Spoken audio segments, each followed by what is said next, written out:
গাজীপুরের কাপাসিয়ার আমরাইত বাজার, তালের সমাহার। প্রতিদিন এখানে ব্যাপক পরিমাণ তাল উঠে।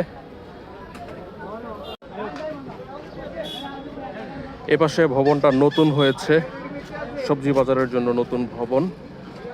আমরাইত বাজারে যখন কয়েক বছর আগে প্রথম আমার চোখে পড়ে এরকম তালের সমাহার, প্রথমবার চমকে উঠেছিলাম। একসাথে এতগুলো তাল সাধারণত গাজীপুরের এমন দৃশ্য আর কোথায় আছে আমার চোখে পড়েনি, হয়তো থাকতেও পারে, থাকলে আপনারা কমেন্টে জানান।